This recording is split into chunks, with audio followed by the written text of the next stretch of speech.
Hokey pokey hokey. We are live.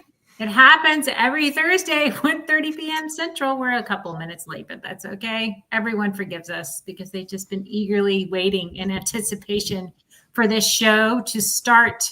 And we are here. All right, everyone. It's the Data Center News Show. I'm your host, Amy Palvido. We're here again with my friends in the house, and I will let them introduce themselves. Go ahead, Joshua. And Joshua Feinberg from DC SMI, the Data Center Sales and Marketing Institute, and host of the Data Center Go-To Market podcast. Very cool. Hey, did my episode air yet? I didn't get that memo. Did it? Early August. Oh, hey, almost there. Couple months. When does mine air? I don't know. we gotta get you on the schedule, Allie. I want to do it. Howard Berry, Avis Young, and all things data center real estate related. Awesome sauce. All right. Well, we're gonna talk a couple of news stories, and I love the fact that it took a little while, but the big oil people have kind of figured out, that data centers are a thing. And oh, by the way, we have access to a lot of natural gas. So why aren't we producing power generation for the data center industry? Well, here comes a news story. Chevron figured it out, and Chevron is using their venture arm to kind of do this. And they're like, and we're doing it in a hurry. So I feel for folks like those little microgrid people trying to start up a business, because Chevron has made a stake that they're doing it, and Exxon won't be far behind, and then Shell, and then BP, and anybody else, right? To do power generation on site, right? Don't you think, Howie? You're shaking your head.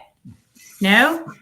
It's so hard for those guys to get that up and going. You know, I've talked to the Chevron team about their power, where, you know, you got to go where they have natural gas, where they have the ability to do it, and that's not everywhere, right? Yeah. And sometimes that can be a lot more remote.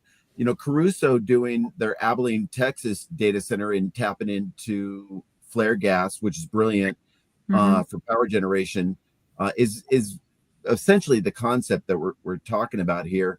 And I've talked to the Chevron team, and they're really trying to get their arms around it, figure it out. They're throwing out a lot of news articles around it, but it's going to take them a little bit to figure it out. And the other players, I've talked to them as well, and they, you know, like they say, they move more like an aircraft carrier. They're just slow moving when they make decisions, and you know, it's going to take a little while for them to figure it out, and hopefully it's not the next decade. Not that well, yeah, for sure. I would just, you know, if I was a big boy like that with deep pockets, I would just buy like VoltaGrid or somebody, right? Somebody who's kind of figured it out already. Like, I would just buy them and make them a division, and then just move on with life, right? Why wouldn't you? Right. You know, but we'll see. Maybe that's what they meant by moving quickly. They've got some acquisition targets on their radar. Yes. Yeah, for them. Yeah. For them, we're moving quickly. Hold on, guys. Hold on. Move the sandbag ashtrays. We're moving quickly. For sure. I don't know. Well, we'll see. I mean, they're announcing something. So they have engine number 1, which I don't know. That's a dumb name for a venture arm, but they didn't ask me, so whatever. But that's their venture arm, and they're looking at doing stuff out in West Texas. Of course, they're doing it out in West Texas. That's another thing that befuddles me. It's like, why would you stick a data center out? I mean, I get why you do it. It's cheap. It's cheap land.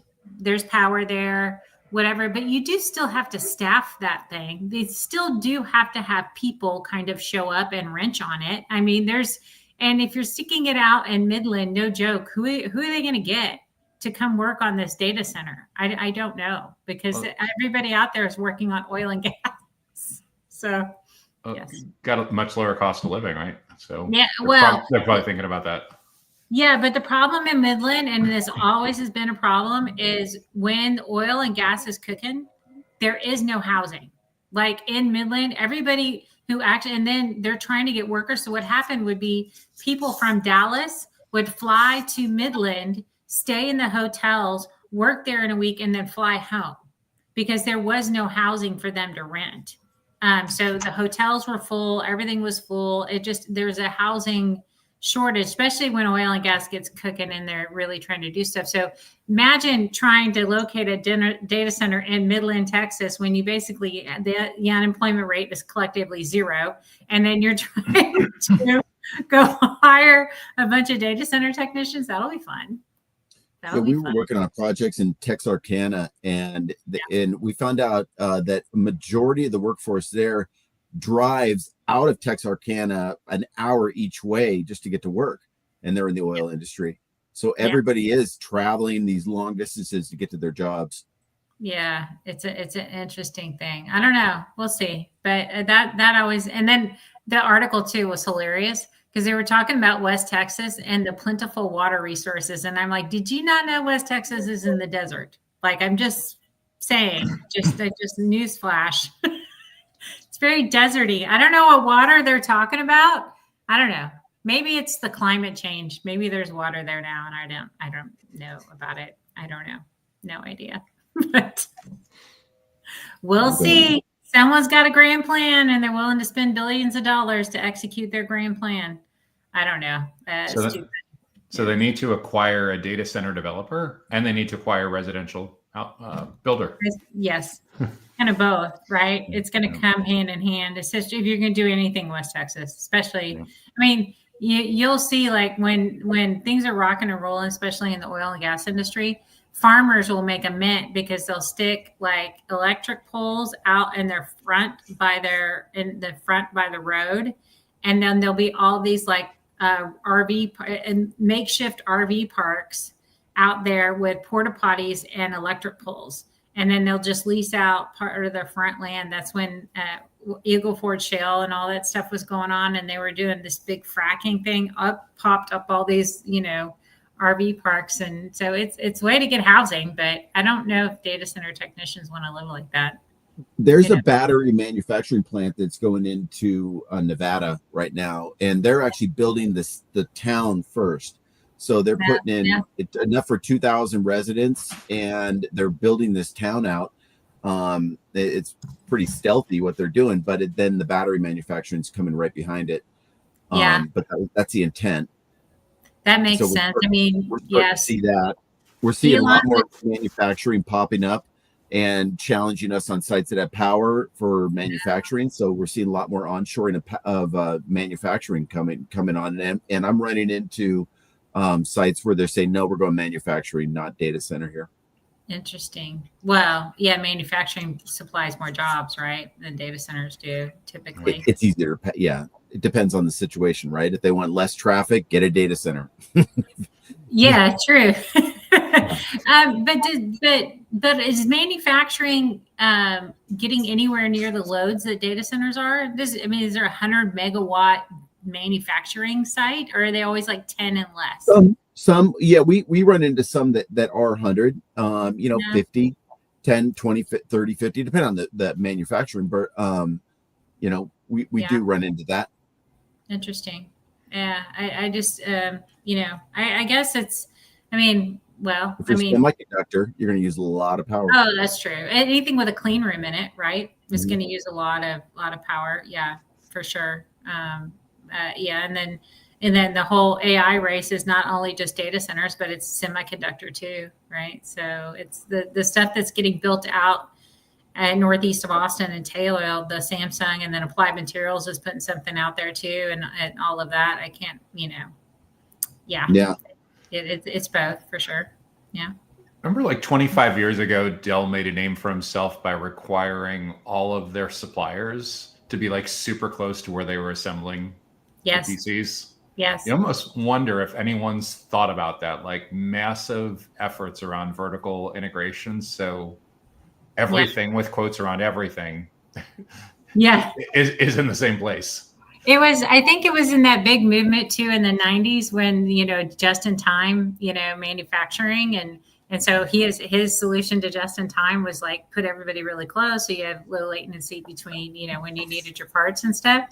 He also got in trouble. I don't know if y'all know this story, but he got in a lot of trouble with the U.S. Department of Labor because he was immigrating a bunch of manufacturing labor from Bangladesh.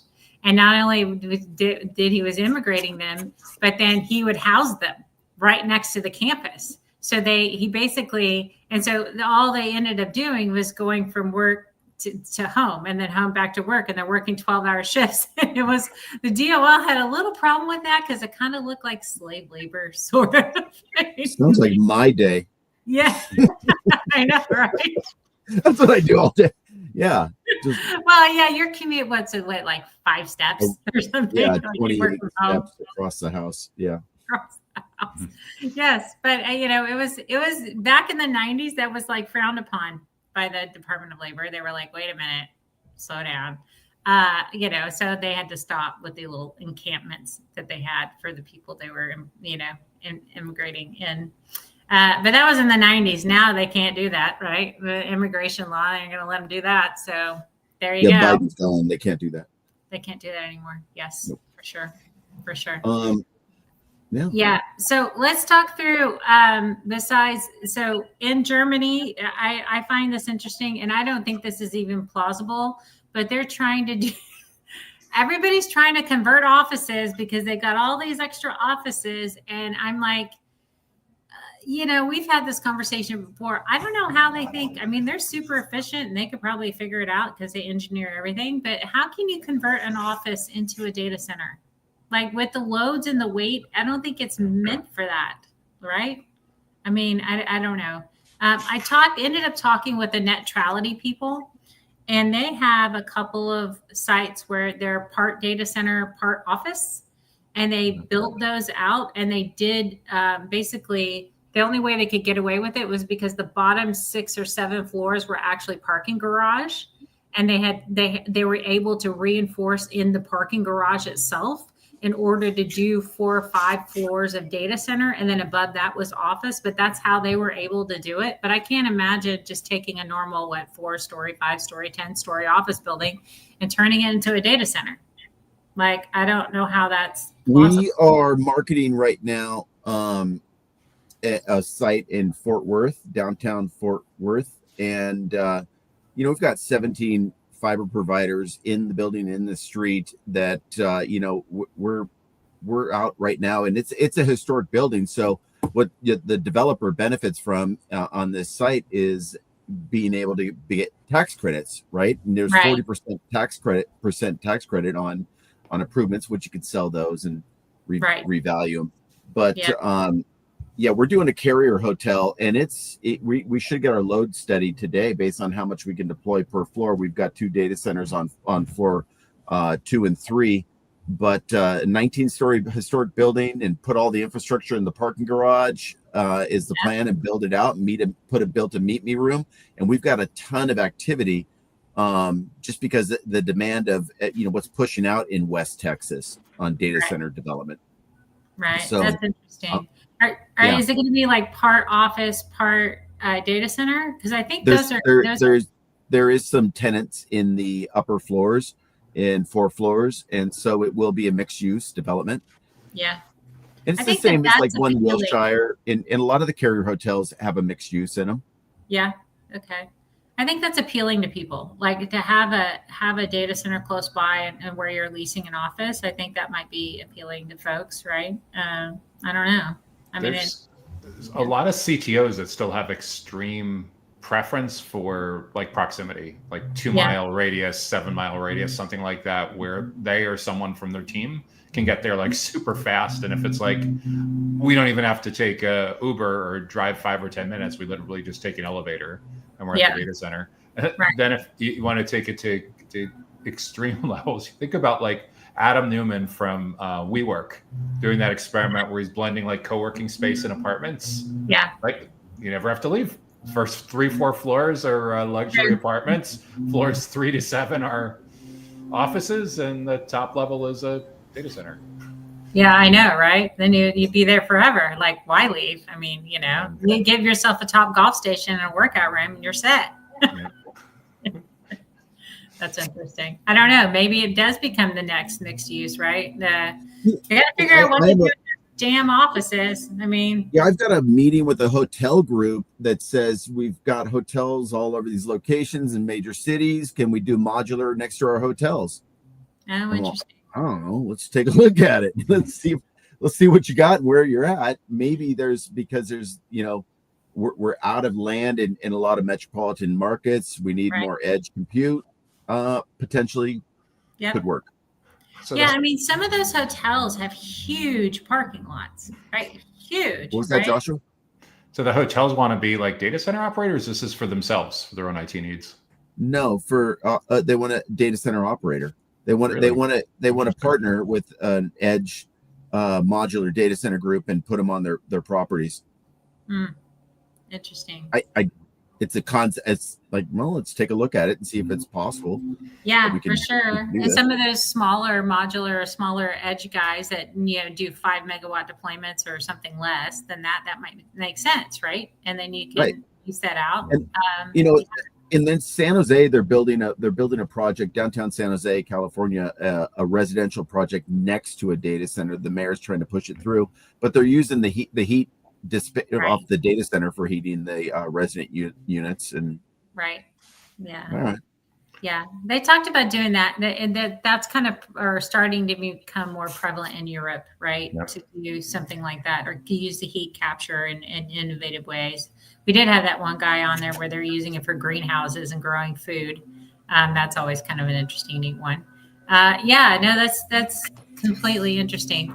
Okay, so if those, say we're going to do a hotel, and I know some of those hotels have huge parking lots, what do you think are the space requirements if they wanted to drop in a box that does, or a couple of boxes that's 5 megawatts or whatever? What would that look like? It could be 3 cargo containers, Yeah. that you need to deploy on a property. So 3 shipping containers, one for UPS, one for generator, and one for data center racks. And then how does that? And so it's a colo kind of location. I mean, I'm just trying to think through. How do you do the physical security? How do you do that? Yeah, Yeah. for sure. Right. Yeah. I wonder if they just You get an Take- autonomous link it dog off. and let it run around the container. Who's going near it? Nobody. nobody. Yeah, Yeah. I'm assuming you could probably build some like cover over it or just like some sort of Maybe fence it. Fence. Yeah. fence it with a cover, because those containers no matter if they say that they're self-contained, those suckers leak, they rust. I mean, they're steel over time, depending on where you are. You have to take care of those things. And don't like leaks, no matter how much spray foam insulation you stick inside those things. But it'd be interesting. So if What kind of cheap construction are you doing? What? trust me, I've done everything. They're trying to be cheap, right? They're modular. Those modular containers, they just put spray foam thing, and it's like the container, they spray foam and they put a thing over it. I mean, that's all they're doing. Oh my God, there's so many things I shouldn't say.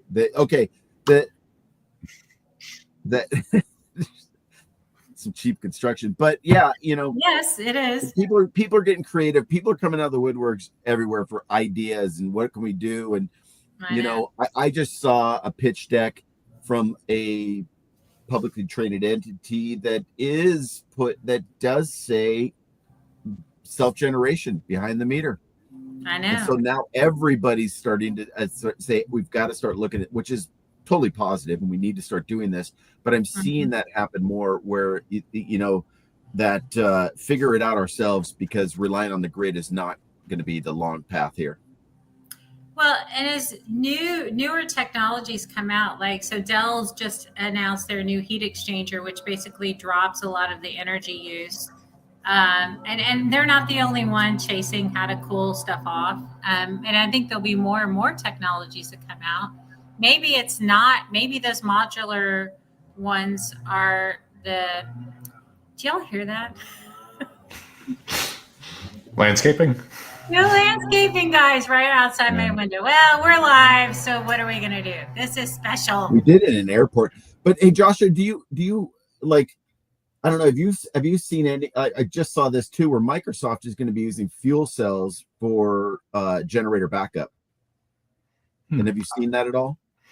I see a lot of people that are curious about fuel cells. I don't see that many that are doing it at scale yet. I saw something with Microsoft building a hyperscale facility is going to be run all on diesel.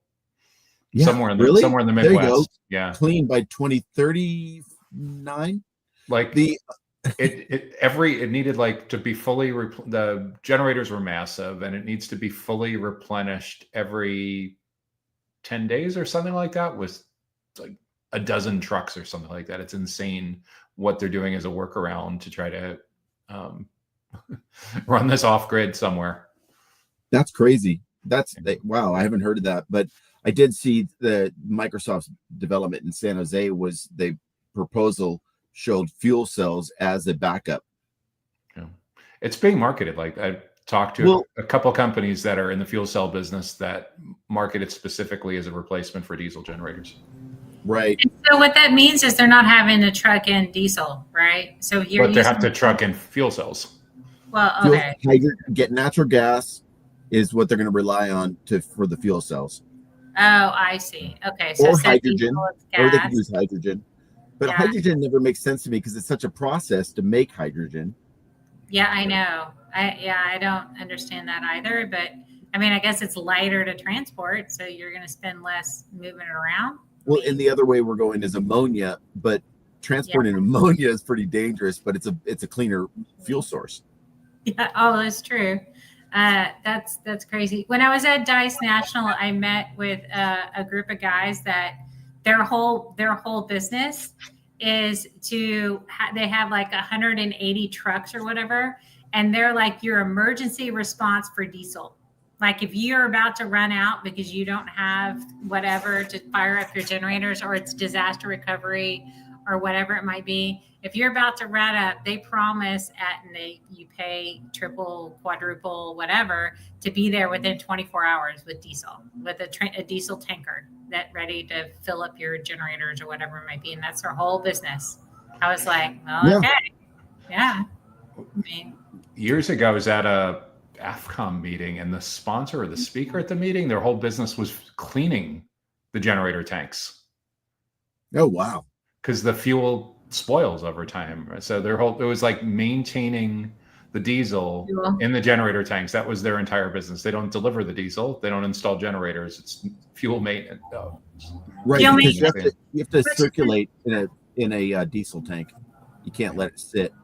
Yeah, you would think. And, and I guess if they don't fire up their generators very often, except for if they're going to test them, then that makes sense, right? It's going to go bad over time, which is kind of interesting. There was other critical facilities too, not just data centers, like hospitals, or just operations, airports. Yep, they all have that, right? My son used to work at the ABIA, and that was one of his jobs, was he had to go out and test the generators all the time. Yep, it was fun for sure. I don't know, but all right, let's talk a little bit about as we look. So these AI factories that people are starting to talk about, AI factories. I don't know what the hell that means, but it's getting a lot of airtime. So is an AI factory just an edge data center that does compute? Is that what that is? Do you all know? Like it's like these, they announced it at Data Center World. Jensen Huang did. Anything Jensen says, everybody picks up and they start repeating. It's an AI factory, an AI factory. I'm assuming that's what it is. That's all it is, right? Just a small edge data center that does compute. I think the size doesn't matter. It's a positioning idea that you're loading the servers with GPUs, and the whole purpose of that facility is to run learning and run inference. That's it. Yeah. It's not running traditional like storage compute workloads, and because of that, they're deeming it a factory that just creates artificial intelligence. Then, of course, you need the factory for the AI factory where they actually manufacture the GPUs. Oh, yeah, exactly. Yeah, and I think the GPUs, I'm hearing I'm hearing that Dell is actually going to start or going to try to unseat NVIDIA as on the GPU side, because they're coming out with some really cool server racks that are smaller, that have the capacity, like you're trying to get the densities to 1 megawatt, and they already have racks that can do 460, and then they can double that capacity inside the same footprint. And it's really kind of interesting to see what's happening with Dell. But, Dell I think it's a little late to the game. They're trying to be the second mover, I guess. I don't know. But it's interesting to see what Dell is working on. But if you can get the same density in a smaller footprint, that allows these AI factories to happen, right? Because you're not having to buy these big, whatever, 100,000 square foot, whatever, that doesn't really exist inside of a metro area, and then do the same kind of workload, I guess. I don't know. Is it from a building size perspective, Howie? Is it, if you're trying to do an AI factory, is it a large 100,000 square foot building, or can it be smaller? It's new to me, Amy, but it's kind of coming together as you're talking about it, because I saw Bell Telecom in Canada was partnering with this company called Grok, which I was like, wait, Elon's partnering with him? But this other guy, Jeffrey, I forget his name. He was an old Google guy. He started this company called, it's GROQ, and and he's doing Jonathan Ross. Yeah, Jonathan do you know Ross. Do you know who he is, Josh? No. Yeah. Anyway, he's doing this, and it's this AI factory that he's partnering with Bell Canada on. And so it's kind of interesting you're talking about this, because I just heard about it yesterday. Yeah. I'm not sure that the structure of how that works, but I'm just wondering if more and more data centers, I think it's just, most data centers do both workloads, right? They do data storage and they do compute, right? Traditionally, that's kind of how they're built. Right. But if they're saying that we need things that are just for compute, and that's all they're for, I don't know how that works. Well, they call it it's a repeatable system within an organization. So, yeah, that's going to be. We need to get it some education. We do, apparently, so we can know how to market it and lease it, right? How we got to learn how to lease it. Whatever. And then Joshua's going to have to educate everyone on what it means. So it sounds like a system that runs on your platform that learns from what you're doing internally. Right. So it continuously learns and improves on real world data.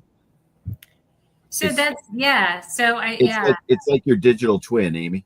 I know. Well, I know. We need a couple AI factories, apparently. Yeah. That's what we need, for sure. Yeah, especially when we start running all of our simulations.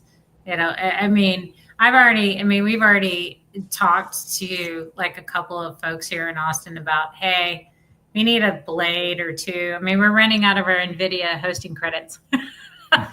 So we're actually going to need to grow up and pay for, server space. It'll be interesting and not cheap. Yeah.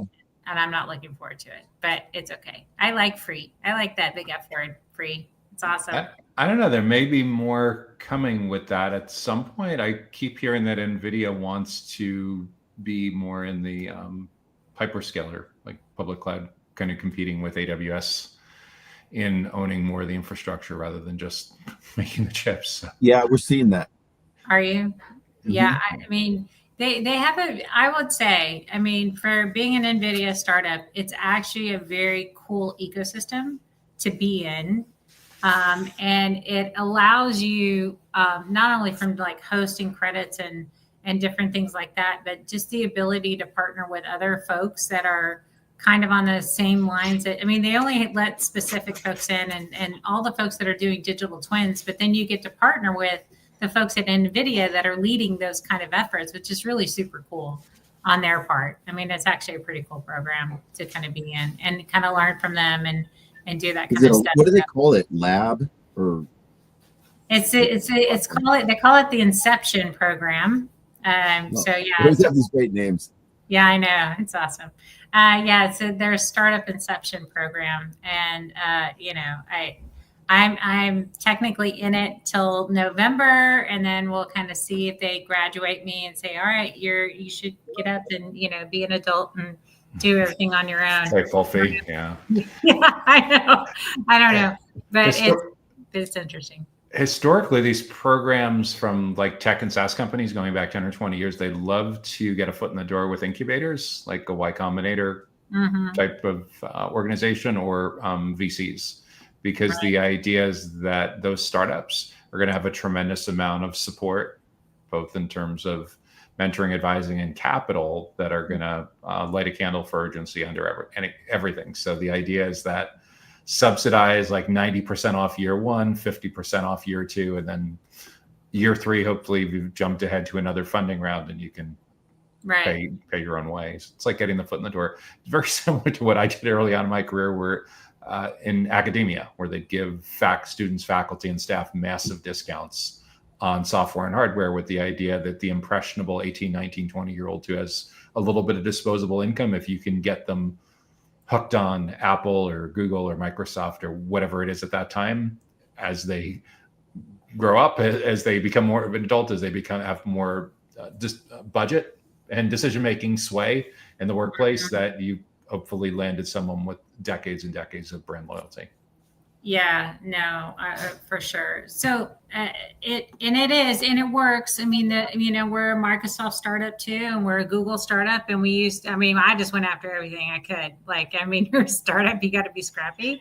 So, and they all provide different things. It's just, when you're aligning yourself with certain companies, it's all dependent upon the environment you want to build on. So, and that gets a little hairy, but that's startup land. We don't want to talk about that. But I have breaking news, Amy.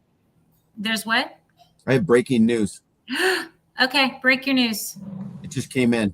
It did? It might be old. I hope it's new. Okay. Georgia Power they came out with their announcement. They said, and that came out this morning, that they have a path to 8 gigawatts of power available in Georgia. 8 gigawatts of power in Georgia. They announced this morning. Holy crap. Well, Atlanta was already starting to get busy. Now, they're getting with it. I think, with that's super interesting. Dallas has been hot. Georgia in Atlanta particularly has been really hot. Yeah. And 8 gigawatts of power is amazing. Where they get it, I don't know. Maybe they had it. So what does that translate to in investment? Is that $8 billion? $80 billion? Like if you have 8 gigawatts of power, what is that? $800 billion investment? Something like that, right? I don't know what the equate. For the data center? Yeah, for the data center side. Yeah. 10 million a megawatt. Yeah. Oh, yeah. That's 1,000 gigawatts. That's a lot of money. 1,000 gigawatts. 1,000 megawatts in a gigawatt, and there's 8 of them. So. Okay. All right. So 8 billion. I think I did that math right. Well, that's cool. And I'm sure people will eat it up. I don't think it's going to take long, especially in that market for sure. Because Georgia's got a pretty good workforce set up already, and there's a lot of people there, and it's starting to build itself out, and it has pretty good infrastructure around all of that. So yeah. Interesting. Yeah, we're good. We have some pretty cool sites coming online. We're going to be in Raleigh, South Carolina or North Carolina. We got a site coming available. We're seeing there's still sites out there with power. Yeah. But it's interesting that 8 gigawatts in Georgia, because I think they have maybe 40 gigawatts requested. So I need to dig in deeper. Right now there's 40 gigawatts requested power. It's like, and they're like, okay, we got 8. Small dent. It's a small dent. It's a small dent. That's every operator's trying to expand on what they have, right? So they put in a request for more power. For sure. Howie, do you think that's enough that that makes Atlanta the number 6, number 7 that becomes part of the tier 1? Number two. I think it comes number 2. Let me see. I'll pull that up. So in other words, did they just, with this announcement, did they just massively leapfrog like Portland and Phoenix to put themselves up there with like Southern California, New York? Yeah. Let's see. Markets. Just pulling up my list. Because that puts them, it's not taken yet, right? And so we don't count it until it's taken. But it definitely does, because Phoenix was number 2, Dallas. They're all pretty close right now between Virginia, Atlanta, and let me go here. North But America. nobody overtakes Loudoun County, right? I mean, they're just so far ahead of everybody else that everybody's fighting for number 2. Yeah, so there you go. Yeah, that's what I thought. So Northern Virginia is, call it 5.5 gigawatts. Phoenix is 2 gigawatts. And same with Dallas, 2 gigawatts. Atlanta's 2 gigawatts. They're all like within like 100 megawatts of each other. Interesting. So yeah, I think what happens is Northern Virginia being number 1 is Atlanta's going to be number 2 once they deploy that amount of power. Yeah, because it is well, especially if Loudoun County still has this NIMBYism and they don't want any more data centers in their backyard anymore, and so eventually, as someone else will kind of take over the spot, and I mean, I would assume. I just can never see Northern Virginia stop developing data centers. I know. Every time I go up, there's another one. I know. I was just there, and there was like 3 under construction. It's like, and it's just so maybe it's not Loudoun County, and maybe it just went a little bit southern Virginia, but Virginia is like, yeah, it's definitely interesting. There's definitely a lot going on there for sure. I forget where I saw it, but as recently as a couple of days ago, someone was sharing something on LinkedIn that said 20% of consumption data center power it was either in Northern Virginia or the state, just massive. And what's crazy is when I talk to people in Europe, like 10% is the alarm bells. Like when countries in Europe get to the point where data centers are consuming, so they're over twice that. What's interesting too about this Georgia utility announcement is this going to set off an arms race where all of a sudden there's 2 or 3 other governors that want to compete head to head with Georgia, that all of a sudden start putting pressure on their utility regulators to light a candle. Yeah, maybe it's DeSantis. I don't know. Yeah, I mean, what surprises me is that not, the more northern states like Idaho. Like, why doesn't Idaho become a data center capital? Like, you've got the Idaho National Labs there. They've got all that nuclear energy stuff there, and it's a northern climate, so it's not as hot, and or anything on the northern half Mason-Dixon line, right? I mean, they're going to have cooler weather and not have to have as much cooling. I don't know. It's interesting to me that it's all these southern states that are just no big deal, right? I don't know. People connection, Yeah. So I wonder what goes on in the psychology of the boards and the investors of these utility companies that, for the most part, have been really, really conservative with not chasing this opportunity with AI and data centers in the last several years, without wanting to invest more, not wanting to saddle the utility. Josh, think about it. It's a gamble. Yeah. Right. And so if you're going to, I got a quote the other day for a mile of transmission lines, $10 million for every mile of transmission. And I'm like, all right, if you got that maybe the off taker is paying for 30-40% of that improvement to get the power to them. But again, it is a big investment for these companies. And if technology all of a sudden changes and all of a sudden data centers become more efficient, we don't need all these data centers because quantum takes off. It's a gamble, and we've been using the same amount of power for decades. Yeah. Do you know comparatively on the power needed for, well, obviously the power needed for storage is nowhere near the power needed for compute, but is it like 10x for compute versus for storage? And so maybe data storage facilities, because we're going to need more data storage. Maybe, somebody addresses that need as well. I don't know. Do you know? I don't know. Yeah. I'll find out. Yeah, I think it's kind of interesting because not everybody, because we have to do both sides. We can't just be doing all this compute without having our data stored. I need my data stored somewhere. Hello, maybe, or I think we have several problems. But does it become, because of all this power availability, or people are like, I don't know, pulling power availability out of their back pocket? It seems like.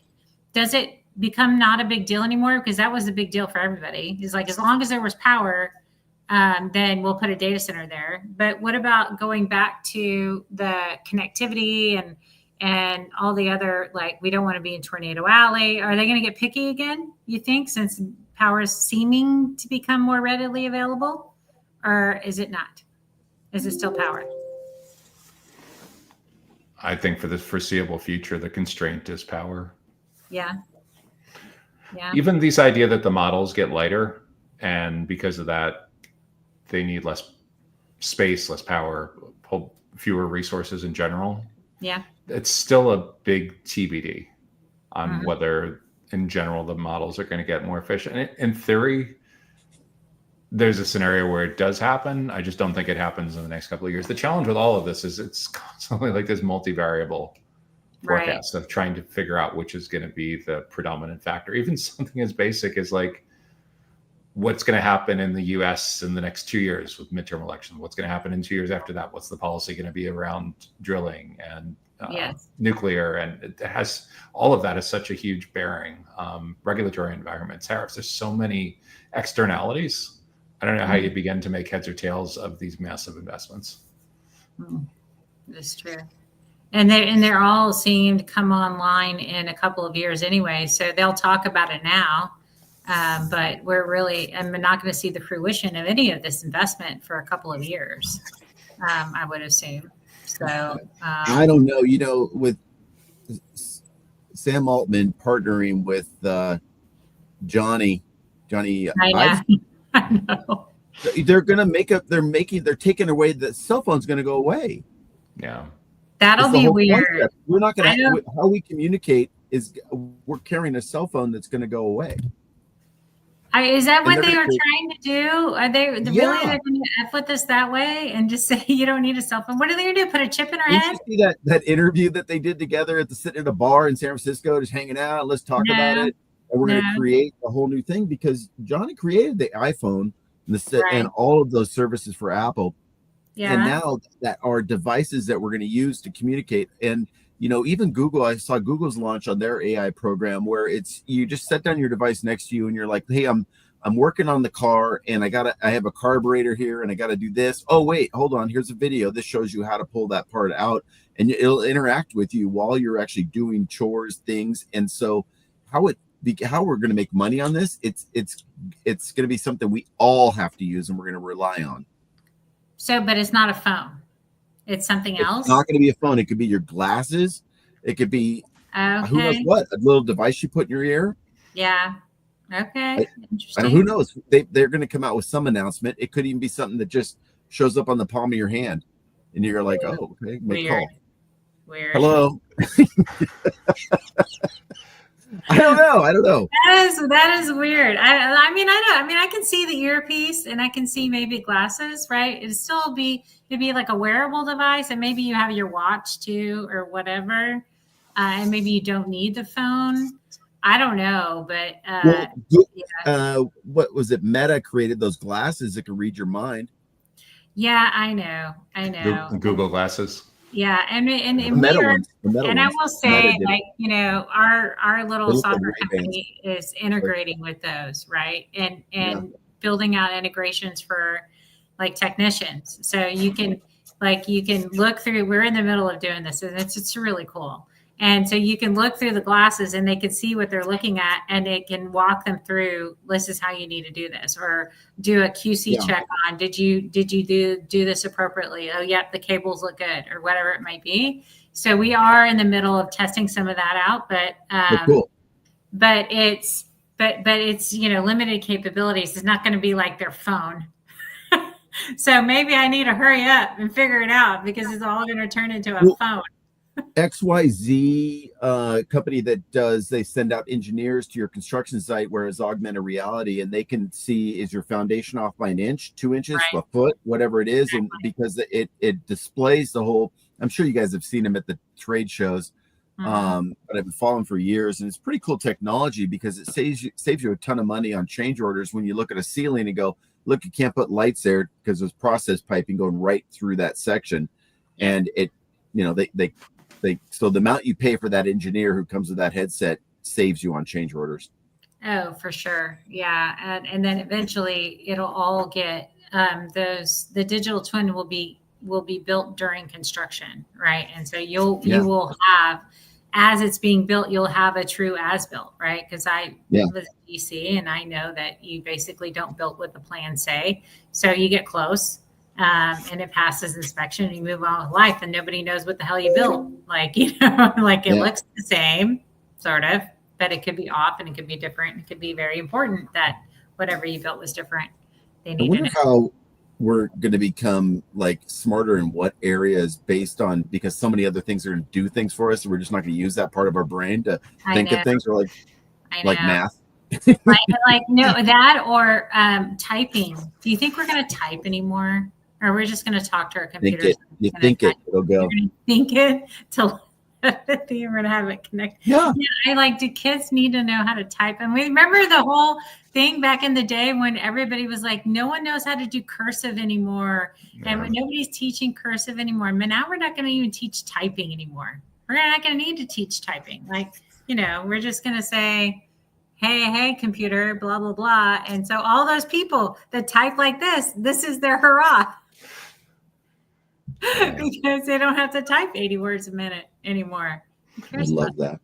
I know. If you think about just going back one generation ago, the iPhone's 18 years old, tablets are 15 years old. Do you want to see how weird this kind of in-between gray area was? Go back and like watch sitcoms and movies that were made in the late 90s up till about 2006, 2008, when they had flip phones, but no texting, and no email.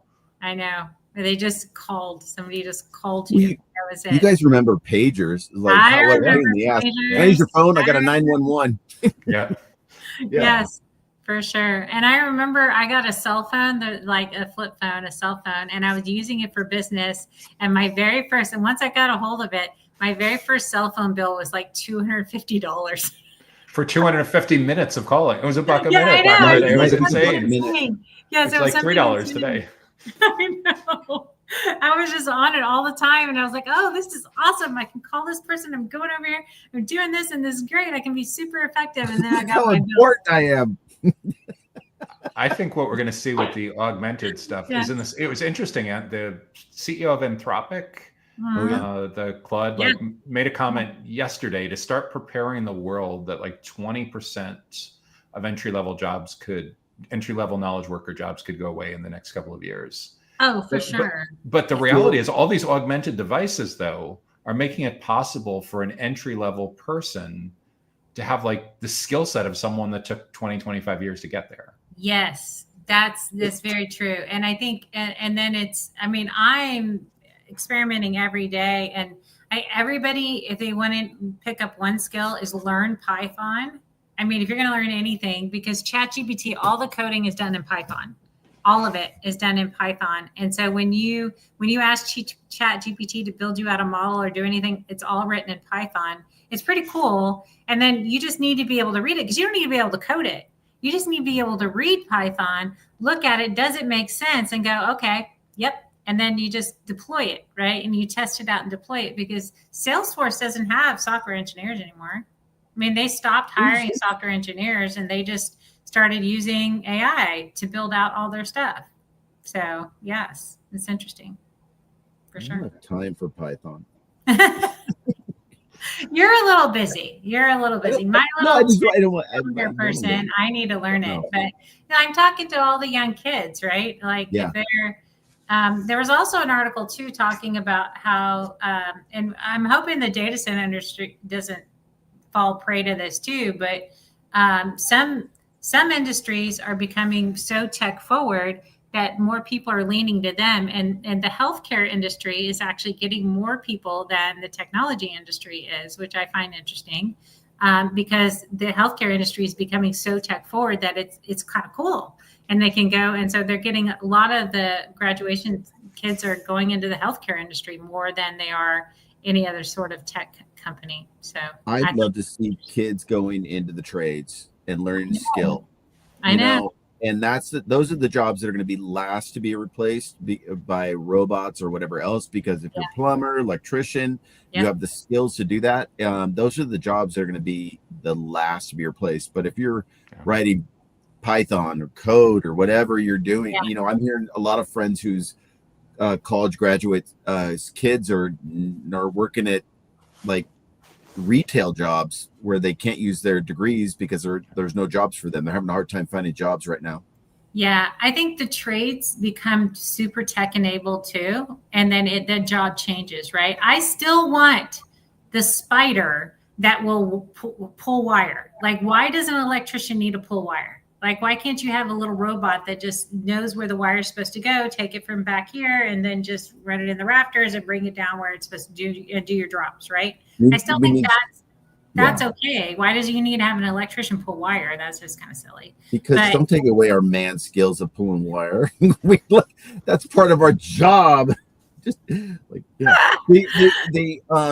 I don't know. It's really interesting the changing going on. Going back to data center conversations, and I talk about these. We were talking about large AI workloads.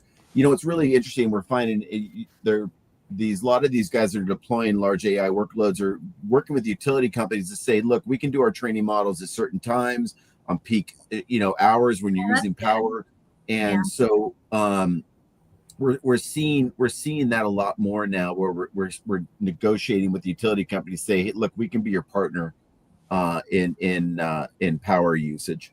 Yeah, because it doesn't matter when you do your training, right? As long as it gets done during the day. So if it's in the middle of the night, great, right? And I think, that makes total sense. And I think that's going to become more and more prevalent, right? Because as small language models become a thing, where they're not a large language model, but they're a small one, basically focused on certain industries. So I think real estate is one, where you have.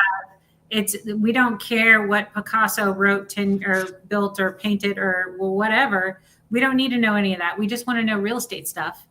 And we want to be, and we want people to train that model to be very, very good at, say, real estate, or I don't know, doctoring, or what surgery, or whatever we wanted to teach it, and have those, but then those need to train, right? And so you're going to have a lot of people building out these very specific AI models on certain, industries. And I think, and then everybody's going to try and do it at the same time. So it'd be interesting to see that's probably a very smart thing to do. Be a good neighbor and not use the power at 5 o'clock or, during whenever everybody else is using it. Right. Doing laundry. Exactly. Or, buying Taylor Swift tickets, which that all happens at the same time. That doesn't use much power. That doesn't. No, for sure. No, I love this show. This show was so much fun. This is awesome. And we're at the end of our hour. Look at that. We made it. Through another hour of this show. It's super awesome. Okay. Tell people, should they want to get a hold of you, how they can do so, Mr. Barry. Howard.barry@avisandyoung.com. We've got a team of professionals ready to talk about your data center real estate. Is it good for developing? Is it not good for developing? What, can we solve the problem? We've got some skilled people here who are not AI agents that can help you to determine. Help you determine with a real human if it works or not. Anyway, that's Joshua. Cool. Awesome. If you need help figuring out your go-to-market playbook, what you're doing to educate and build trust, getting found earlier, getting found more often, regardless of whether you're operator, technology, facilities company, construction, real estate, best place to find me is on LinkedIn. I call it the second CRM, but it's super easy to find me. Joshua Feinberg, DCSMI. You can find all podcasts, all kinds of great resources there as well. Awesome. And I'm Amy Palvido. I am your host, and I am the founder and CEO of Facilimax, and we build digital twins for the data center industry. And we do that for lots of reasons, but one of the main reasons we're doing it for now is we can build site-specific training simulations for data center technicians, which is super cool. We just partnered with that group, and we're going to do our first deployment here, and where we can for onboarding or, doing incident response drills or just building out procedures, we can simulate all of that inside of our digital twin. So I'm really excited about that. That's one of our new developments. And we're here every week on Thursdays at 1:30 talking about all things data centers because, it's just a cool show like that. So thanks to everybody for coming on, and we will see y'all next week. Thank you, Amy. Thanks, Thanks, Amy. Joshua. Okay. Thanks, Eric.